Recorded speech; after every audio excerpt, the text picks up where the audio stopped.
This is the GOAT door, right? Like, okay, I want some rings, and you realize, hey, Michael Jordan ain't in here, y'all. he ain't in this door, y'all. He's somewhere else. He's not gonna come back young. He ain't in this door, right? And it's just one of those things where what we're as players, we're factoring in our numbers, right? Our rings, and saying no, that we should be able. I have leading title. I beat him in every stat. Why y'all not putting me in front of him? And the answer is he was the NBA. So when Bird and Magic was, battling, and when Jordan came in, what they seen was a whole different animal, right? You're seeing something that is different, moves different, talks different, approaches the game different, swag, phenomenal, right? This is the best thing we've seen. Right? I don't give a fuck what he does. This is the best player we've ever seen, right? It was the eye test, right? 88, 87, 88, like he literally went from the wings. They took the wings off. He got the logo. Yeah.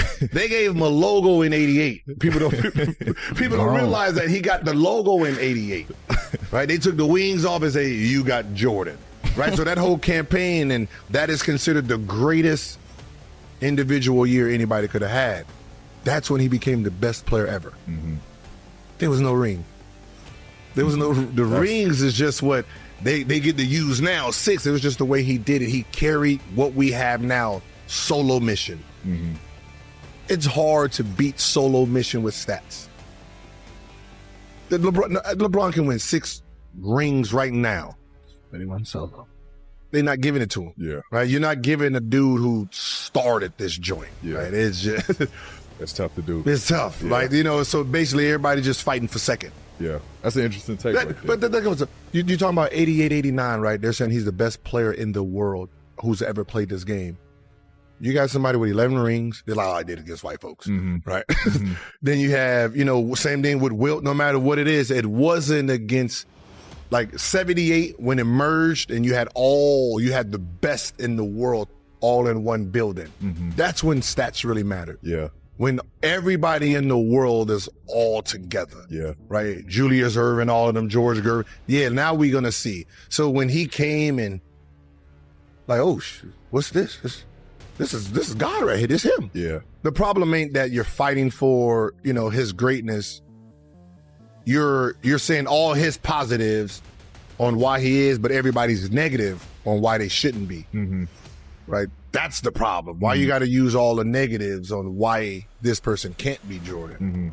And that's what I'm like, well, what negatives do you hear about Magic game, Jordan game? You don't hear nothing negative about their game, but they can tell you all ours. Right. Your motherfucker couldn't go left, he couldn't do this, he couldn't do that. They couldn't even dribble. Right. They couldn't even dribble the ball. What are you talking about? Like, God damn. Gilbert Arenas said something that shook the entire basketball universe, and most people still don't understand how dangerous that statement really is. He didn't just say Michael Jordan was the GOAT. He said Jordan isn't even in the same room as Magic, Kobe, or LeBron. He's behind a different door entirely. And the year that unlocked that door? 1988. Stop and really think about that. No championship. No finals MVP. No confetti falling from rafters. Just pure, undeniable recognition. In a sports world obsessed with rings and resume lines, Jordan rewrote the rules before he ever held a trophy. In 1988, he had 0 titles. 0 finals appearances. And somehow the entire basketball world looked at him and said, that's the best player alive. Why? Because of something you can't calculate. The eye test. No analytics. No debate shows screaming over each other. You watched 1 quarter, and it felt different. 1 possession, and you knew this wasn't normal. That season he pulled off something we may never see again. MVP. Defensive Player of the Year. Scoring title at 35 a night. Think about that for a second. The most lethal scorer in the league and the most suffocating defender in the league were the same human being. That's not dominance. That's absurd.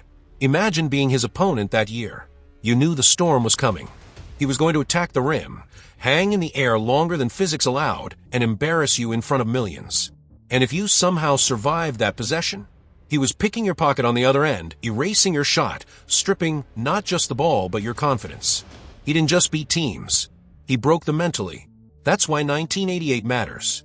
Jordan didn't wait for rings to validate him. The rings came later because they had no choice. Meanwhile, every other legend we debate, LeBron, Kobe, Durant, Curry, their cases lean heavily on championships and longevity. Jordan's aura was certified before the jewelry ever showed up. The footwork, the elevation, the glare in his eyes that said, "I'm taking this from you." It all pointed to one conclusion. The throne was already occupied. The titles were just punctuation. The story was written before the parade ever rolled through Chicago. And here's the part people gloss over. Larry Bird and Magic Johnson absolutely rebuilt the league. No debate there. The NBA in the late 70s was struggling, ratings dipping, image problems, finals games on tape delay. Then Bird and Magic stepped in and gave it identity.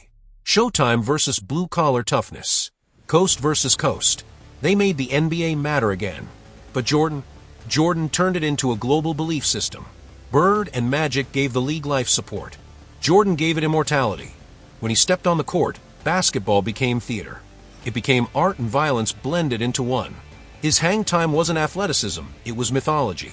That fadeaway wasn't just a move, it was ownership. His competitiveness wasn't intense, it was terrifying. Teammates felt it. Opponents feared it. Fans worshipped it.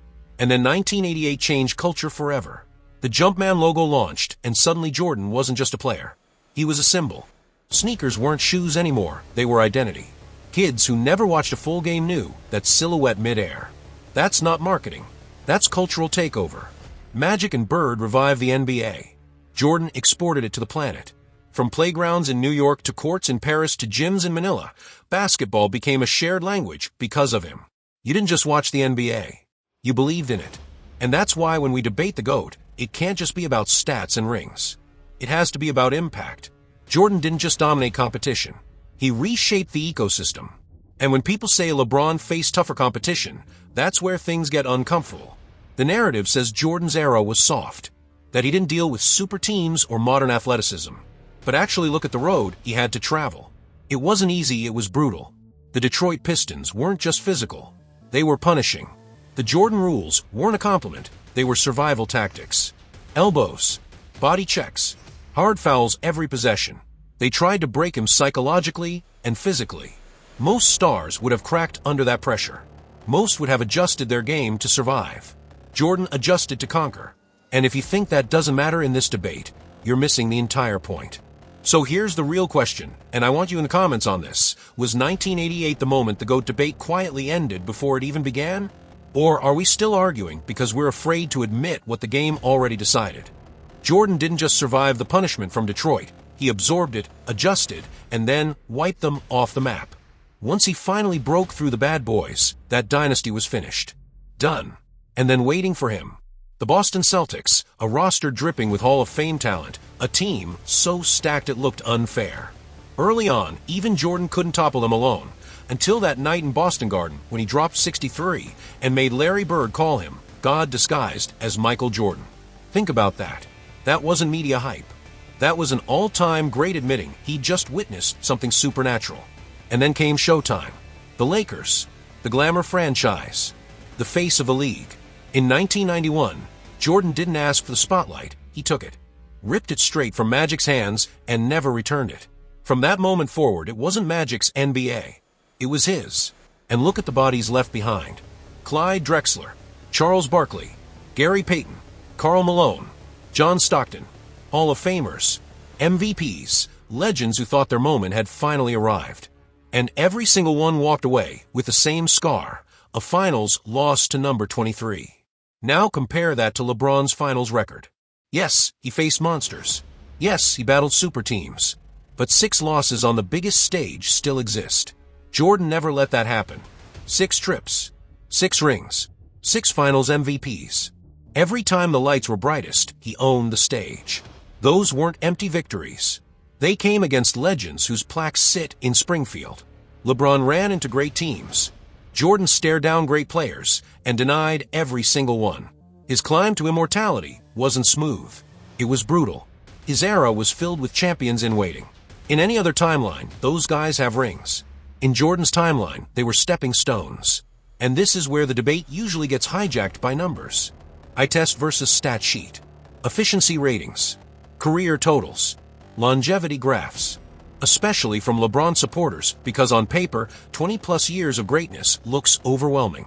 But greatness doesn't live on a spreadsheet. It lives in moments that make your heart stop.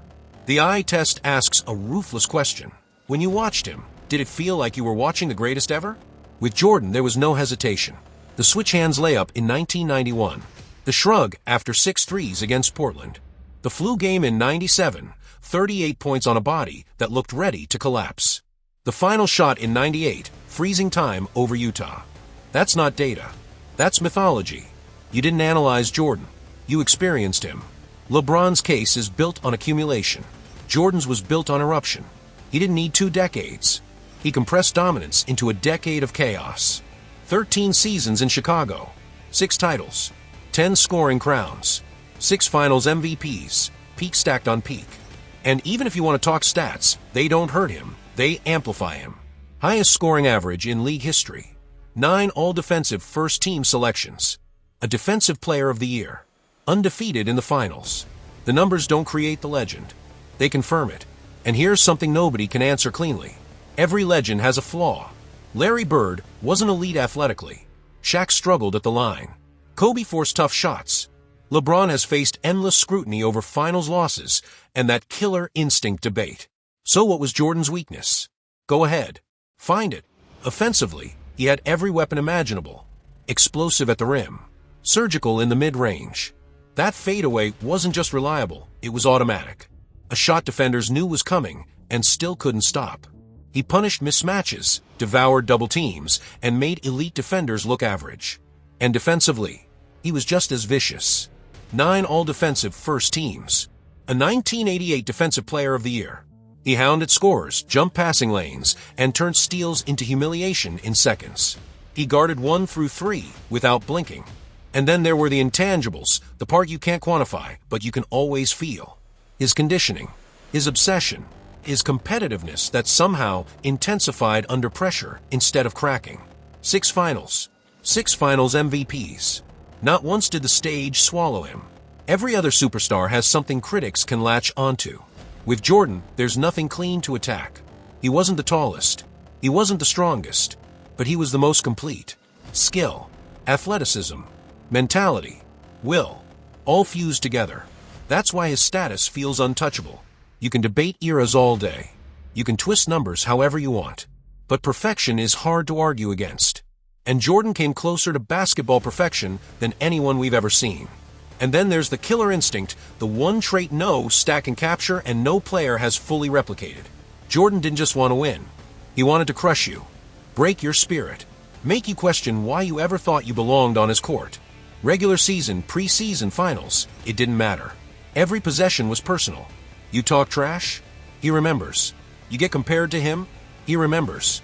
Ask Clyde Drexler. In 1992, the media tried to put them in the same sentence. Jordan responded with 6 threes in one half, and that shrug that felt like a warning shot to the entire league. Ask Brian Russell. 1 crossover, 1 jumper, 1 frozen image that ended Utah's dream and sealed an era. That wasn't just skill. That was cold-blooded precision under maximum pressure. And even his teammates felt it. He pushed them to the edge because he believed greatness demanded discomfort. If you couldn't survive practice, you wouldn't survive June. He didn't care about being liked. He cared about banners. LeBron empowers. Kobe mirrored the mindset, and even Kobe admitted he studied Jordan move by move, detail by detail. Jordan's mentality wasn't copied from anyone. It was innate. He hunted legacies. He hunted dynasties. And he left them buried. That's why no matter how many records get broken, no matter how long someone plays, the conversation keeps circling back to him. Because greatness isn't just about production. It's about fear. And Jordan is the only player who made even other legends uneasy. When you zoom out, it becomes simple. He didn't just dominate his era. He defined dominance. He took down Hall of Famers, ended dynasties, and never blinked under pressure. He wasn't just the best player. He was the embodiment of the sport. His skill set? Complete. His mentality? Relentless. His cultural impact? Eternal. He didn't just win championships. He globalized the league. He became a symbol. LeBron's legacy is historic, but it leans on longevity. Kobe carried the blueprint, but he acknowledged its origin. Magic and Bird revived the league, but Jordan exported it worldwide. Every legend added a chapter. Jordan authored the one that can't be rewritten. Stats will always spark debate. Highlights will always fuel comparisons. But strip it down to fear, impact, dominance, and that feeling in your chest when you watched him. One name stands alone. Michael Jordan. He isn't just part of the conversation. He is the measuring stick. The throne doesn't rotate. It doesn't get shared, because numbers can be chased. Records can fall. But the kind of greatness that changes the sport forever and lives in generations, that kind only belonged to him. And that's why this debate will never truly move past his shadow.